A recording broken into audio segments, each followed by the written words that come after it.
Welcome back.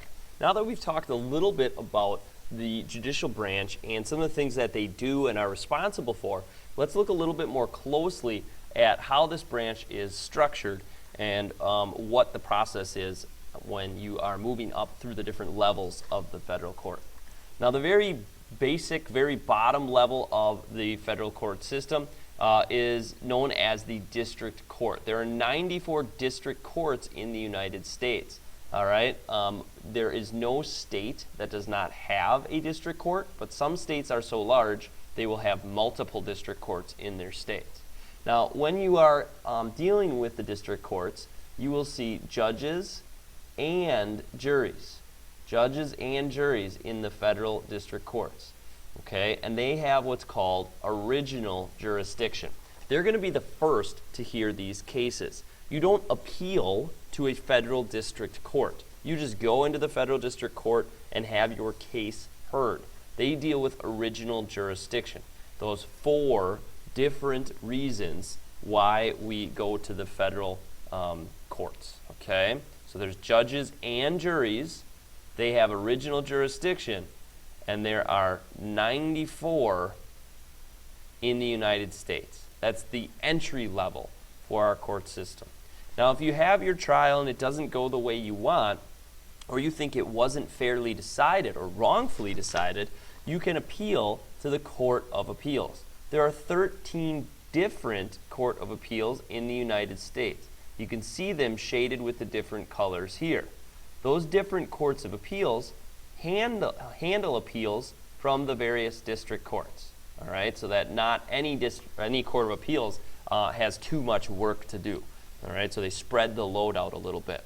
But in the Court of Appeals, it's a little bit different because you deal with judges, not juries. So you're arguing to a panel of judges. You're not trying to have the jury find you guilty or not guilty, depending. All right, and these have what's called appellate jurisdiction. It means that they cannot hear cases for the first time. They have to have these cases appealed to them. Okay, so they cannot just hear cases that people walking out of the street on. They have to have it appealed from a lower court. They only have what's called appellate jurisdiction. That's a big difference. Now, on the top of the food chain here is the Supreme Court. Now, obviously, there's only one Supreme Court in the United States, and it's filled with those 9 people. All right, we're going to look at their faces and learn their names a little bit more closely here in a second. But those 9 are the Supreme Court justices. So again, in the Supreme Court, you're dealing with judges, not a jury. Okay, judges, not a jury. You only get half an hour to argue your case in front of these judges, and most of the time they're interrupting you, asking you difficult questions about your case, and trying to weed out any inconsistencies that you may have. Now, they do have some original jurisdiction, but their main focus is appellate jurisdiction. Most of the stuff that they get is going to be appealed up to them. Okay, and these are big cases, a lot of times in which the lower courts disagreed. So maybe one of the courts of appeals on the East Coast decided a case one way, and the Court of Appeals over on the West Coast decided a different way. So they want to make sure that the law is being followed consistently. So they'll bring those cases up and they will rule on it so that we can all follow along and kind of understand the law as it's supposed to be, so that we're not splitting it into different regions. All right, so they're the highest court in the country. If you're not happy with what they decide, tough luck, because there's nobody else you can appeal to. So the Supreme Court is at the top of our federal court pyramid. Now, the people that we better know on the judicial branch are as follows. This gentleman here is Chief Justice John Roberts. He was appointed by President Bush, and he serves as the Chief Justice of the 9. Now, there's no real major power of this, but he gets to speak first. He gets to assign who writes the opinions in these cases when they finally do decide them, and they make their decisions public. Well, they have to choose who will write it, and that may signify, or send important messages to lower courts and to those who are reading it. The second gentleman here in the middle is Samuel Alito, who is also nominated by President Bush. And then this lady here is Ruth Bader Ginsburg. She was put on the court by President Clinton in the 1990s. Now, it's important to remember, so you look at this page, the two gentlemen look pretty young. And that's important to remember because Supreme Court justices serve for life. All right, so they can stay as long as they want. And these two guys look like they could be there 30 or 40 years, judging our laws for 30 or 40 years. That's a huge amount of power and also a lot of responsibility. Let's meet three other justices. The lady on the left is Elena Kagan. She was nominated and appointed by President Obama very recently. The gentleman in the middle is Antonin Scalia. I remember him as Scowling Scalia because he always writes these scathing dissents if he's not in the majority, if his side didn't win for the case. He writes some angry dissents or disagreements. So I always remember him as Scowling Scalia. And then we've got Anthony Kennedy. If you're struggling remembering Kennedy, just kind of remember his hair comes to a point. So he's kind of got cone head Kennedy going on, Anthony Kennedy. And he, just like Scalia, was nominated by President Ronald Reagan. Now our last three justices, we have Sonia Sotomayor. She was appointed by President Obama in 2009. Stephen the Skeleton Breyer, very thin-looking gentleman, very happy gentleman, was put on the court by President Clinton. And then Clarence Thomas was nominated and appointed by President Bush in 1991. So these 9 make up the Supreme Court. All right, these 9 have a huge amount of power and a huge amount of responsibility. But why is putting somebody on this court such an important decision for the president? Why does it matter? Pause the video and give it some consideration, or heck, go out and do a Google search. Come on back and finish out the video. Now that you've had a second to look online or think to yourself about why it's important for a justice to be placed by the president and why that's such an important decision for the president, I hope you found things or thought of things like that life appointment and the fact that these judges have the power of what's called judicial review. Now, judicial review is very important because it says that a court can review any federal, state, or local law or action to see if it is constitutional. Now, this is not written in the Constitution. It was actually established or created in a court case called Marbury v. Madison.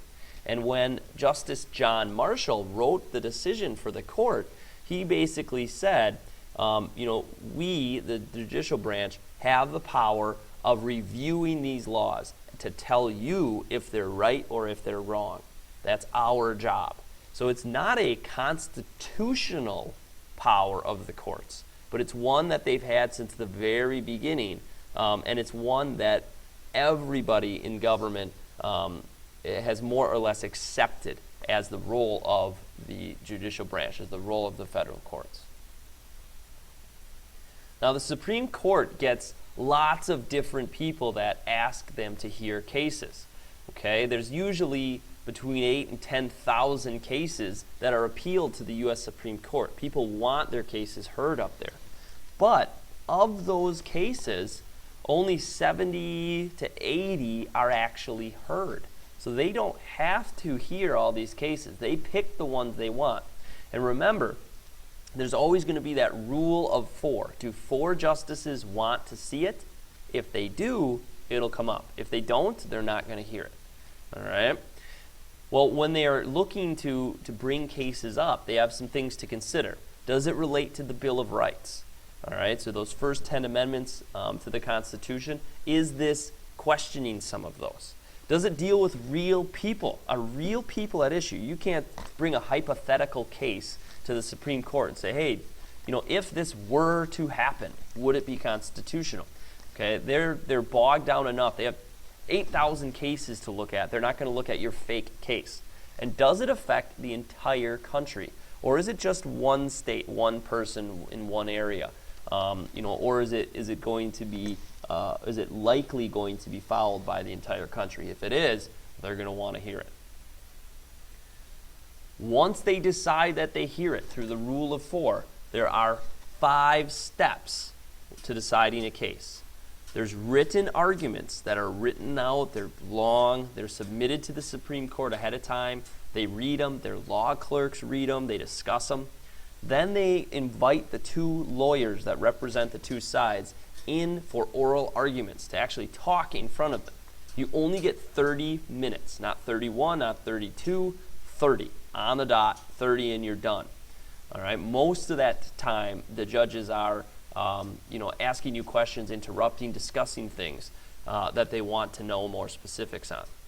After you've had a chance to argue in front of them, the judges lock themselves in a room and they have what's known as a conference. And there they'll discuss the case, they'll talk back and forth, try to win each other's favor to try to get a majority opinion or a majority decision.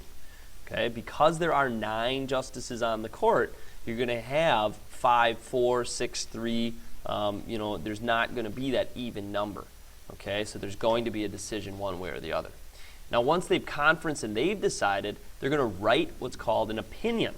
Now, there's the majority opinion, and that's the idea that 5 of the 9 had or 6 of the 9 had, and they'll write what they feel the court should do and why they should do this.